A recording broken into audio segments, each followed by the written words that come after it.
الحمد لله الحمد لله وكفى وسلام على عباده الذين اصطفى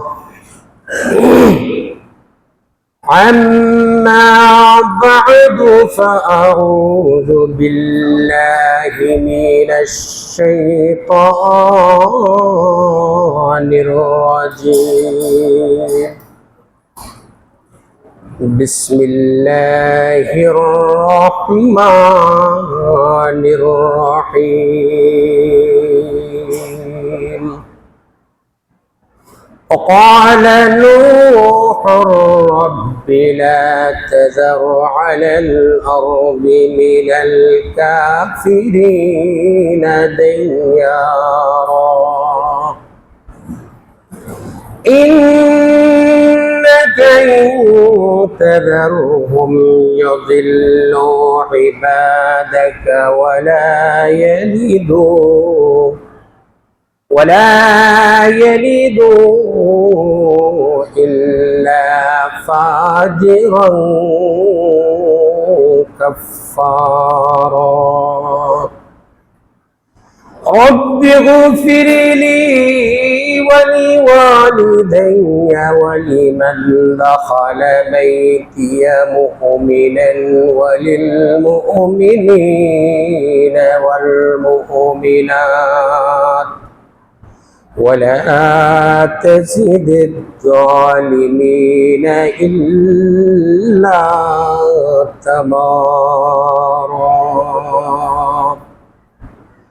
وقال الله تعالى إن الله وملائكته يصلون على النبي يا أيها الذين آمنوا صلوا عليه وسلموا تسليما اللهم صل على مولانا محمد وعلى آله سيدنا مولانا दन्नगो आमिना बीबी दन्न तोमार जिंदगी তোমার উসিলায় পাইলাম আমরা মোদের দয়াল নবীজি আল্লাহুম্মা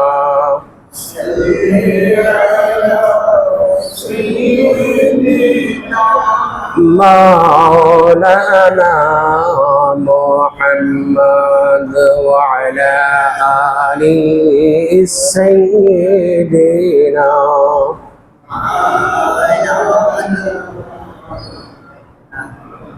মুআজ্জাজ হাজিরিন আল্লাহ পাকের অসংখ্য গণিত মেহেরবানি যে আল্লাহ পাক রব্বুল আলামিন আপনি আমাদেরকে আরবি মাসের প্রথম জুমার নামাজ জামাতের সহিত আদায় করার জন্য আমরা মসজিদে এসে একত্রিত হইতে পেরেছি। এই জন্য আল্লাহ পাক রব্বুল আলামিনের আলিশান দরবারে শুকরিয়া জ্ঞাপন করি, বলি আলহামদুলিল্লাহ। আমি আপনাদের সম্মুখে সূরাতুন নূহের 26 এবং 27 নম্বর আয়াত তেলাওয়াত করেছি। আমার তেলাওয়াতকৃত আয়াতগুলা কেন করলাম? মুহররমের মাস, ওই মাসের দিনে, ওই মাসের মধ্যে একটা দিন অত্যন্ত গুরুত্বপূর্ণ। ওই দিনটির নাম হলো ইয়াউমুল আশুরা। এই আয়াতটির মধ্যে, এই আয়াতের যে ঘটনা, ওই ঘটনাটাইও আশুরার সাথে সম্পর্ক। আর এই সূরাটি দেখেন, মজার ব্যাপার হচ্ছে এই সূরাটি আল্লাহর নামকরণ করেছেন সূরাতুন নূহ, একজন নবীর নামে। এই সূরাটি নবীর নামে নামকরণ করার কারণ হলো হযরত নূহ আলাইহিস সালাতু ওয়াস সালামের সাথে তার কওম, তার জাতি যে আচরণ করেছে, অদূর ভবিষ্যৎ কিয়ামত পর্যন্ত যদি কোনো জাতি তার ধর্মযাজক, তার ধর্মীয় প্রতিনিধি ধর্মীয় ব্যক্তিত্বের সাথে এ জাতীয় আচরণ করে, আল্লাহ পাক রব্বুল আলামিন এই জন্য নূহ আলাইহিস সালাতু ওয়াস সালামের ঘটনাটাকে পছন্দ করে আল্লাহ কোরআনের মধ্যে এটা বাইন্ডিং করে রেখেছেন। এই ঘটনাটাকে আল্লাহ লিপিবদ্ধ করে রেখেছেন কিয়ামত পর্যন্ত যেন ওই জাতি নূহ আলাইহিস সালাতু ওয়াস সালামের ঘটনা থেকে উপদেশ নিতে পারে। বলবেন যে হুজুর, নূহ আলাইহিস সালাতু ওয়াস সালাম তো আর দুনিয়াতে আসবেন না। নূহ আলাইহিস সালাতু ওয়াস সালামের জাতি ওনার সাথে খারাপ আচরণ করেছিল। এহেন আচরণ থেকে বিরত থাকার জন্য আল্লাহ পাক রব্বুল আলামিন সূরাতুন নূহের ঘটনা বর্ণনা করেছেন। এখানে আমাদেরই কি শিক্ষণীয়? আল্লাহ বোঝাতে চান মুহাম্মদুর রাসূলুল্লাহ সাল্লাল্লাহু আলাইহি ওয়াসাল্লামের পরে আর কোন নবী আসবে না। এই নবুয়তির এত বড় দায়িত্ব আদায় করবে কারা? আল উলামা ওয়ারাসাতুল আনবিয়া। নবীগণের উত্তরাধিকারী হলেন উলামায়ে কেরাম। এই নবীর সঙ্গে তার জাতি যে আচরণ করেছিল, ওই আচরণটা আল্লাহ সহ্য করতে না পেরে ওই জাতিটাকে আল্লাহ নিমজ্জিত করে দিয়েছেন, নিঃশেষ করে দিয়েছেন। ঠিক তেমনি পরবর্তীতেও যদি কোনো জাতি ওই ওয়ারাসাতুল আনবিয়া উলামায়ে কেরামের সঙ্গে এ জাতীয় বেয়াদবি করে, আল্লাহ বলেন নূহ আলাইহিস সালাতু ওয়াস সালামের এই ঘটনা থেকে তোমরা উপদেশ নাও। আল্লাহ সূরাতুল নূহের 26 এবং 27 নম্বর আয়াতে বলেন, ওয়াকালা নূহুর রাব্বি লা তাযারু আলাল আরদি মিনাল কাফিরিন দাইয়ারা। হযরত নূহ আলাইহিস সালাতু ওয়াস সালাম একদম বিরক্ত হয়ে, জাতির প্রতি একেবারে বেশি রাগান্বিত হয়ে হযরত নূহ আলাইহিস সালাতু ওয়াস সালাম এই জাতিকে বদদোয়া দিয়েছিলেন। এই বদদোয়াটাই আল্লাহ পাক রব্বুল আলামিন পবিত্র কোরআনুল কারীমে সূরাতুল নূহের 26-27 নম্বর আয়াতে আলোচনা করেন। ওয়াকালা নূহুর রাব্বি লা তাযারু আলাল আরদি মিনাল কাফিরিন দাইয়ারা ইন্নাকা ইন তাযারহুম ইউদিল্লু ইবাদাকা ওয়া লা ইয়ালিদু ইল্লা ফাজিরান কাফফারা। হযরত নূহ আলাইহিস সালাতু ওয়াস সালামকে তারা এমন আচরণ করেছিল। হযরত নূহ আলাইহিস সালাতু ওয়াস সালামের জাতি যখন মূর্তি পূজায় নিমজ্জিত হয়ে গেল, এরা যখন মূর্তির সামনে মাথা নত করত, এক আল্লাহর একত্ববাদকে এরা অস্বীকার করে বসল, তখন আল্লাহ ওই জাতির কাছে নূহ আলাইহিস সালাতু ওয়াস সালামকে নবী করে পাঠালেন। হযরত নূহ আলাইহিস সালাতু ওয়াস সালাম ওনার জাতির কাছে আল্লাহর একত্ববাদের দাওয়াত পৌঁছালেন। আল্লাহর একত্ববাদের দাওয়াত পৌঁছানোর অপরাধে ওনার জাতি ওনার প্রতি ক্ষিপ্ত হয়ে গেল। ক্ষিপ্ত হয়ে ওনার উপরে বিভিন্ন ধরনের জুলুম নির্যাতন শুরু করলো। তারা শুধু মানসিক নির্যাতন করতো না, শারীরিক ভাবে হযরত নূহ আলাইহিস সালাতু ওয়াস সালামের প্রতি নির্যাতন শুরু করে দিল।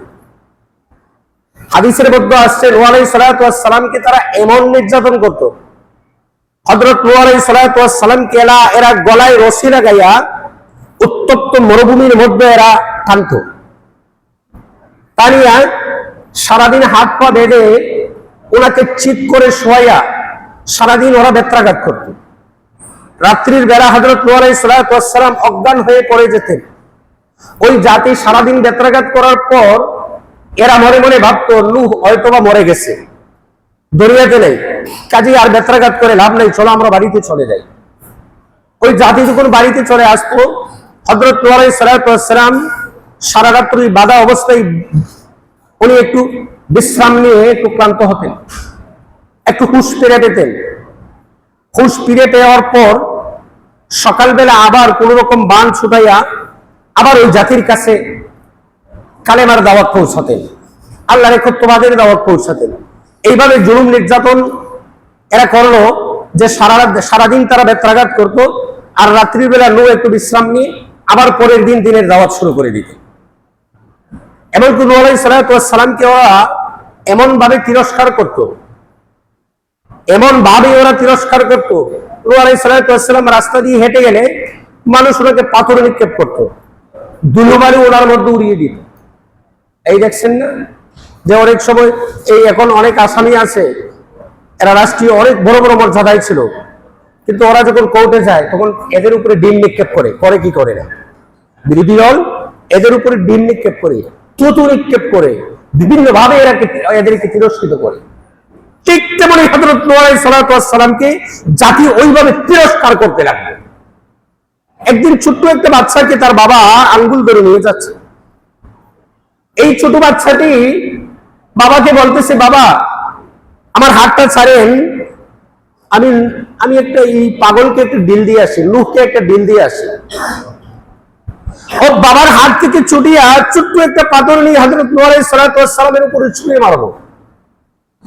হযরত নূহ আলাইহিস সালাম এই ছোট বাচ্চা আর এই সামান্য কংক্রিটের পাথর ছুঁড়ে মারছে, হযরত নূহ কান্না শুরু করে দিচ্ছেন। কান্না শুরু করে দিয়ে আল্লাহকে বলতেছে, আল্লাহ 900 বছর পর্যন্ত ওই জাতির কাছে আমি দিনের দাওয়াত পৌঁছেছি, আমাকে অনেক জুলুম নির্যাতন ওই জাতি আমাকে করেছে, উত্তপ্ত মরুভূমিতে আমাকে টানা হেঁচড়া করেছে, সারাদিন আমাকে বেত্রাঘাত করেছে, আমার বুকের উপর পাথর চাপা দিয়ে রেখেছে। আমি এত জুলুম নির্যাতনের পর যে না কষ্ট পেয়েছি, আজকে এই ছোট্ট একটি বাচ্চার দিলে আমি এর চেয়ে বেশি কষ্ট পেয়েছি। কারণ আমি বুঝতে পেরেছি ওই জাতির ব্লাড নষ্ট হয়ে গিয়েছে। না হয় ছোট নাবালেক বাচ্চা কিভাবে বুঝতে পারে আমি পাগল, আমাকে ডিল দিতে হবে, সে কিভাবে তার অনুধাবন হলো, তার চিন্তা হলো আমি আমাকে ডিল দিতে হবে, আমি পাগল, আমাকে তিরস্কার করতে হবে। এই ছোট্ট বাচ্চার ব্রেইনেও যেহেতু এই চিন্তাটা ঢুকে গেছে, বোঝা গেল ওই জাতির ব্লাড নষ্ট হয়ে গেছে, পুরো জাতিটাকে পরিবর্তন না করা পর্যন্ত দিনের দাওয়াতের আমার গ্রহণ করবে না। এইবার হযরত নূহ আলাইহিস সালাম অনেক বিরক্ত হয়ে ওই জাতিকে উনি বদদুয়া দিলেন। উনি বললেন, ওয়াকালা নূহুর রাব্বি লা তাযর আলাল আরদি মিনাল কাফিরিনা দাইয়ারা ইন্নাকা ইন তাযরহুম ইউদিল্লু ইবাদাকা ওয়া লা ইয়ালিদু ইল্লা ফাজিরান কাফারা। নূহ আলাইহিস সালাম বললেন, আমার রব, আপনি ওই জাতিটাকে নিঃশেষ করে দেন, ওই জাতিটাকে ধ্বংস করে দেন, ওই জাতির কোন একটি কাফেরকেও আপনি ছাড় দিবেন না, একটা কাফেরকেও আপনি ছেড়ে দিবেন না। যদি আপনি ছেড়ে দেন ওই কাফের গুলার গড়ে আর এক কাফের জন্ম নেবে, ঠিক না ঠিক? কাফের গড়ে কি মুসলমান হবে? কাফের গড়ে আরেক কাফের জন্ম নেবে। ওই কাফের গুলা যারা নতুন মুসলমান হয়েছে, কিছু সংখ্যক মানুষ মুসলমান হয়েছে, এদেরকেও তারা পথভ্রষ্ট করে দিবে। তাহলে আমি বুঝতে পেরেছি ওই জাতির ব্লাড নষ্ট হয়ে গিয়েছে, ওই জাতিটাকে, পুরা জাতিটাকে আপনি পরিবর্তন করে দিন। এবং দোয়া করে দেন, রাব্বিগফিরলি ওয়া লিওয়ালিদাইয়া ওয়া লিমান দাখালা বাইতিয়া মুমিনান ওয়া লিল মুমিনিনা ওয়াল মুমিনাত। আল্লাহর কাছে দোয়া করলেন, আল্লাহ আমার পিতামাতাকে আপনি মাফ করুন, যারা ঈমান এনেছে তাদেরকে আপনি মাফ করুন, একটা কাফেরকেও আপনি ছেড়ে দিবেন না, আমার ইসলামের ভিতরে যারা প্রবেশ করেছে তাদেরকে আপনি হেফাজত করুন। হযরত নূহ আলাইহিস সালামের এই দোয়াকে আল্লাহ কবুল করে নিলেন। হযরত নূহ আলাইহিস সালামের দোয়াকে কবুল করে নিয়ে আল্লাহ বললেন, হে নূহ, তুমি যারা ঈমান এনেছে তাদেরকে নিয়ে তুমি বাঁচার জন্য কিস্তি নির্মাণ করো। হযরত নূহ আলাইহিস সালাম কিস্তি মানে নৌকা নির্মাণ করা শুরু করলেন। এদিক থেকে কাফেরদের মনে আরো বেশি কৌতূহল জাগলো। এরা হযরত নূহ আলাইহিস সালামের পাশ দিয়ে যাইতো আর বলতো, হে নূহ, এই জমিনের মধ্যে এক ফোঁটা পানি নাই, তুমি যে নৌকা বানাইতেছো কোথায় চালাইবে? হযরত নূহ আলাইহিস সালামকে ওরা তিরস্কার করেছে। আল্লাহ সূরাতুন নূহে এটাও বলেছেন, আল্লাহ আয়াত দিয়ে বুঝিয়ে দিয়েছেন। হযরত নূহ আলাইহিস সালাম বলছেন, আজকে তোমরা আমাকে তিরস্কার করতেছো, এমন দিন আসতে পারে আমি তোমাদেরকে তিরস্কার করব। আল্লাহ পাক রব্বুল আলামিন এটা নগদ দেখিয়ে দিয়েছেন। তো হযরত নূহ আলাইহিস সালাম নৌকা যখন বানানো শেষ হয়ে গিয়েছে, নূহ আলাইহিস সালাম মহাপাগলের জন্য আল্লাহর কাছে অপেক্ষা করছেন, কখন আল্লাহর পক্ষ থেকে পয়গাম আসবে, কখন আল্লাহর পক্ষ থেকে আযাব আসবে, আর ওই আযাবে ওনার জাতি ধ্বংস হয়ে যাবে, নতুন একটা জাতি আসবে, ওই জাতির কাছে উনি দ্বীনের দাওয়াত দেবেন। এবার দেখা গেল এদের মনে কৌতূহল আরো বেশি বাঁধলো, যে এরা কি করলো, হযরত নূহ আলাইহিস সালাতু ওয়াস সালামের কিস্তির ব্যাপারে একটা ঘটনা উল্লেখ আছে। যদি ঘটনাটা শুনতে কেমন লাগে, এরপর ওই ঘটনা থেকেও শিক্ষা আছে, অনেক অনেক বড় একটা শিক্ষা আছে। হযরত নূহ আলাইহিস সালাতু ওয়াস সালামের কিস্তিতে গিয়ে এরা পায়খানা করতো। এরা পায়খানা করতে করতে করতে করতে একদম একবারে কিস্তি কানায় কানায় পড়ে গেছে। সে সময় একটা মহামারী আসলো, কুষ্ঠরোগ। সারা দেশে কুষ্ঠরোগে মানুষ আক্রান্ত হচ্ছে। এক বৃদ্ধ মহিলা, তার মনের ভিতরে আবেগ জাগলো, আরে আমি লাঠি নিয়ে দাঁড়াতেও পারি না, কিন্তু আমি যদি দাঁড়াতে পারতাম, কোন রকম লাঠি ভোর দিয়ে কিস্তির কাজ পর্যন্ত যেতে পারতাম, জীবনের শেষবারে হলেও আমার মল ত্যাগ করে হযরত নূহকে আমি তিরস্কার জানাতাম। সে কোন রকম লাঠি দিয়ে ধরে লাঠি ভর করে হযরত নূহ আলাইহিস সালাতু ওয়াস সালামের কিস্তির কাছে চলে গেছে। এখন কিস্তির কাছে গিয়ে এই মহিলা কোন রকম লাঠি ভর দিয়ে কিস্তির উপরে উঠছে। তো উঠার সাথে সাথে কিস্তি তো একবারে কানা কানা ভরা, আর মহিলা বৃদ্ধ মানুষ শরীরের ভার ঠিক রাখতে পারে নাই, স্লিপ খেয়ে কিস্তিতে পড়ে গেছে। তো কিস্তিতে পড়ে যাওয়ার পর এই পায়খানার মধ্যে তো মহিলা গড়াগড়ি করছে, হামাগুড়ি দিচ্ছে। তো কোন রকম ওই মহিলা কিস্তি থেকে উঠিয়া আবার পানি দিয়ে শরীরটা দৌত করে ফেলছে। দৌত করার পর দেখা যায় তার শরীরের মধ্যে আর কুষ্ঠরোগ নাই। এখন তো অবাক, সারা শরীর কুষ্ঠ আক্রান্ত মহামারী, আর এখন দেখা যায় এই নূহের নৌকাতে পড়ার কারণে শরীরের মধ্যে আর কোনো কুষ্ঠরোগ নাই। বাড়িতে চলে আসছে, আসার পর অন্যান্য মানুষও দেখতেছে এই বুড়ি মায়ের শরীরে কোনো ধরনের কুষ্ঠরোগের মহামারী নাই। সবাই তাকে জিজ্ঞাসা করছে, তুমি কোন ডাক্তারের কাছে গিয়েছিলে, তুমি কোন ওষুধ সেবন করেছিলে, তোমার এই ঔষধের কারণে তোমার শরীর সুস্থ হয়ে গেছে, আমাদেরকে ওই ডাক্তারের ঠিকানা দিয়ে ঔষধের নাম বলে দাও।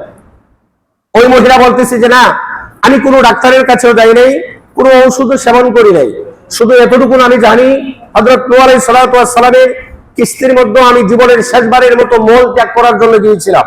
এখানে মল ত্যাগ করতে যাইয়া আমি স্লিপ খেয়ে পড়ে গিয়েছি, পড়ে গিয়ে শরীর একদম পায়খানায় ভরে গেছে। তো আমি এটা যখন দৌত করলাম, দৌত করার পর দেখি আমার শরীরে আর কুষ্ঠরোগ নেই। এই কথা শোনার পর নূহ আলাইহিস সালাতু ওয়াস সালামের জাতি সবাই লাইন ধরে যেতে লাগলো কিস্তির কাছে, বালতি ভরে ভরে এই কিস্তির ময়লা আবার বাড়িতে আনতে শুরু করলো। যে ময়লা এরা নিক্ষেপ করেছিল এই কিস্তির মধ্যে নূহ আলাইহিস সালাতু ওয়াস সালামকে তিরস্কার করে, ওই ময়লা তারা নিজেদের বাড়িতে আনতে শুরু করছে। আনিয়া তো এটা ঔষধ হিসাবে সেবন করে, শরীরে মালিশ হিসাবে ব্যবহার করে, যেই ব্যবহার করে তারই কুষ্ঠরোগ ভালো হয়ে যায়, যেই ব্যবহার করে তারই কুষ্ঠরোগ ভালো হয়ে যায়। এইবার দেখা গেল এই কিস্তির ময়লা আনতে আনতে আনতে আনতে এখন আর কিস্তির মধ্যে আর কোনো ময়লা নাই। এখন এরপরেও দেখা যায় তাদের জাতির মধ্যে অনেক কুষ্ঠ রোগী রয়ে গেছে, কিন্তু কিস্তির মধ্যে কোনো ধরনের ময়লা নেই। এখন এই ময়লা পাবে কিভাবে, কুষ্ঠরোগ ভালো করবে কিভাবে? এখন এই কিস্তিকে দইয়া পানি আনে, পানি এনে পানি দিয়ে দৌত করে, তাও তাদের কুষ্ঠরোগ ভালো হয়ে যায়। দেখা যায় ওইভাবে কয়েকবার দৌত করতে করতে করতে করতে দেখা গেল কিস্তি একদম ঝকঝকা নতুন হয়ে গেছে। আল্লাহ পাক রব্বুল আলামিন বললেন, আকাশ তোমার উপরে যত পানি আছে সব ঢেলে দাও জমিনে। জমিনকে নির্দেশ করলেন, জমিন তোমার মধ্যে যত পানি আছে সব তুমি উঠলে উপরে উঠে যাও। আকাশ ভেদ করে বৃষ্টি নামতে শুরু করেছে, নিচ থেকে পানি উঠলে ওঠা শুরু করেছে।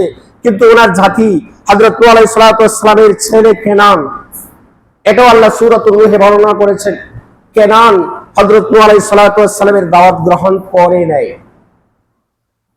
উনি তো নবী ছিলেন, প্রশ্ন দেখতে পারে উনি তো নবী ছিলেন, ওনার ছেলে তো ওনার দাওয়াত গ্রহণ করলো না। আমাদের সমাজে অনেক মানুষ আছে না, উনি খুব ভদ্র মানুষ, পাঁচ ওয়াক্ত নামাজি মানুষ, খুব সম্মানী মানুষ, খুব ভদ্রলোক, ছেলে নেশার জগতে চলে গেছে, ছেলে পথভ্রষ্ট হয়ে গেছে, ছেলে কথা শুনে না, ছেলের কারণে সমাজে লজ্জা দিতে হয়। আল্লাহ এখান থেকে উপদেশ দিয়েছেন, ওই ছেলের কারণে বাবাকে লজ্জা দেওয়া যাবে না। নূহ আলাইহিস সালাতু ওয়াস সালামের ছেলেকে নূহ হত্যা করতে পারেননি। হযরত নূহ আলাইহিস সালাতু ওয়াস সালামের ছেলে বলেছিল, বাবা আপনি বলতেছেন মহাপ্লাবন আসবে, মহাপ্রলয় আমাদেরকে দেহে আসবে, আপনার প্রলয়ে মহাপ্লাবন যখন আসবে আমি পাহাড়ের চূড়ায় উঠে পড়বো। আল্লাহ পাক রব্বুল আলামিন এমন প্লাবন দিয়েছেন, ওই প্লাবনে পাহাড়ের চূড়ার উপরে ৬০ গজ পানি হয়েছিল। হযরত নূহ আলাইহিস সালামের পাহাড়ের চূড়ায় নূহ আলাইহিস সালামের ছেলে পাহাড়ের চূড়ায় উঠেও উনি রক্ষা পান নাই, কিন্তু আল্লাহ পাক রব্বুল আলামিন পাহাড়ের উপরে 60 গজ পানি হয়েছে, এর ভিতরে আল্লাহ ঈমানদারদেরকে কিভাবে রক্ষা করেছে। এর একটি বর্ণনা, এক মহিলা হযরত নূহ আলাইহিস সালামের এই প্রতি ঈমান এনেছিল। হযরত নূহ আলাইহিস সালাম যখন তার জাতিকে জানালেন অতি শীঘ্রই তোমাদের মধ্যে এক মহাপ্লাবন হবে, মহাপ্রলয় হবে, যেটা থেকে তোমরা কেউ রক্ষা পাবে না যদি দাওয়াত তোমরা গ্রহণ না করো, আল্লাহর একত্ববাদকে স্বীকার তোমরা না করো। এই মহিলা হযরত নূহ আলাইহিস সালামের দাওয়াত শুনে ইসলাম গ্রহণ করলো। হযরত নূহ আলাইহিস সালাম কি বললো, বাবা তোমার প্লাবন যখন শুরু হবে এর আগে আগে আমাকে নিয়ে তোমার কিস্তিতে উঠাইয়া নিও। প্লাবন যখন শুরু হয়ে গেছে, হযরত নূহ আলাইহিস সালাম কিং কর্তব্য বিমূঢ়, এই মহিলার কথা স্মরণ নাই, এই মহিলার কথা স্মরণ নাই। এইভাবে প্লাবন শুরু হয়ে গেছে।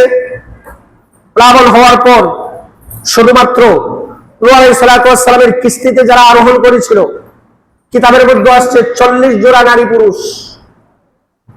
নূহ আলাইহিস সালামের কিস্তি ছিল 3 তলা বিশিষ্ট, একদম উপরের তলায় ছিল মহিলা, দ্বিতীয় তলায় পুরুষ এবং নিচ তলায় পশু পাখি।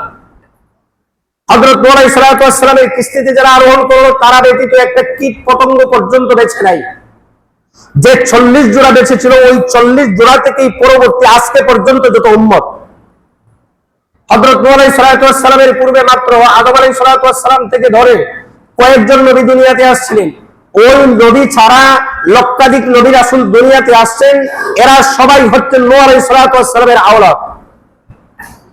এই জন্য হযরত নূহ আলাইহিস সালামকে বলা হয়, নূহ আলাইহিস সালামকে বলা হয় দ্বিতীয় আদম। যত নবী রাসূল দুনিয়াতে আসছেন হযরত নূহ আলাইহিস সালামের আওলাদ, আমরাও হযরত নূহ আলাইহিস সালামের আওলাদ। কেন?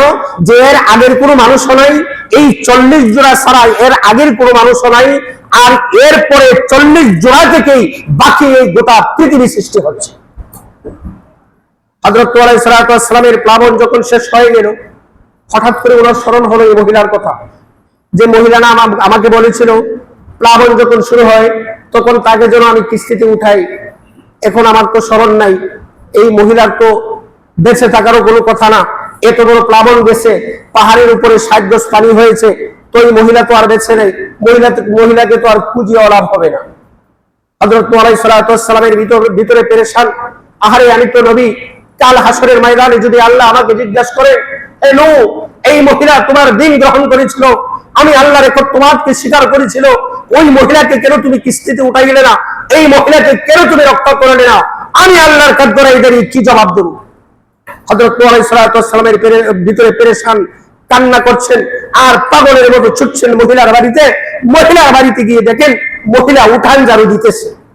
সুবহানাল্লাহ বলবেন না? কি দিতেছে? উঠান ঝাড়ু। এত বড় প্লাবন গেল কোথায়? পাহাড়ের উপরে 40 গজ পানি হলো, এই মহিলার উঠানে পানি আসে নাই, এই মহিলা উঠান ঝাড়ু দিচ্ছে। আল্লাহর নবী নূহ এই মহিলাকে গিয়ে বলতেছেন, বাবা তুমি আমাকে মাফ করে দাও, তুমি তো আল্লাহর একত্ববাদের দাওয়াতকে তুমি গ্রহণ করেছিলে, আমাকে তুমি বলেছিলে আমার কিস্তিতে প্লাবন শুরু হওয়ার আগে আগে যেন তোমাকে আমি উঠাই, কিন্তু আমি তোমার কথা স্মরণ নাই, এই জন্য তোমাকে আমি উঠাইতে পারি নাই। মা তুমি আমাকে আল্লাহর রাস্তে মাফ করে দাও, আর তুমি বলো এত বড় প্লাবন গেল, তোমার কি হলো, তোমার এখানে কি প্লাবনের পানি আসে নাই, তুমি এখন উঠান ঝাড়ু দিচ্ছ?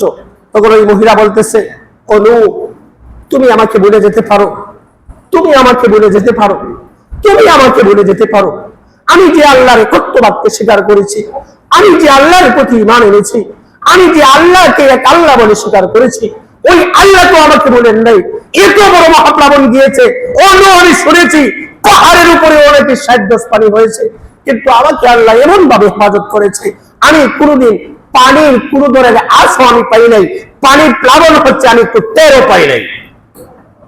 এই মহিলাকে কিভাবে আল্লাহ রক্ষা করলেন? এই আল্লাহ এখনো আছেন কিনা? এই আল্লাহ বহাল তবিয়তে এখনো আছেন কিনা? তাহলে আমাদের ভিতরে শুধু ঈমানের ইস্তেকামাত আসতে হবে। এই মহিলার যেভাবে ঈমানের ইস্তেকামাত ছিল, ইমানের ইস্তেকামাত ছিল। আমি যদি নূহের ধর্ম পালন করি, আমি যদি নূহের আল্লাহর একত্ববাদকে স্বীকার করি, নূহের আল্লাহ আমাকে রক্ষা করবে। আমাদের ভিতরে যদি ওই ধরনের ইস্তেকামাত আসে, আমার আল্লাহ আমাকে রক্ষা করবে। আমি আমার আল্লাহর বান্দা, আমি আল্লাহকে সেজদা করি, আমি আল্লাহকে এক বলে স্বীকার করি, আমি আল্লাহর একত্ববাদকে স্বীকার করি।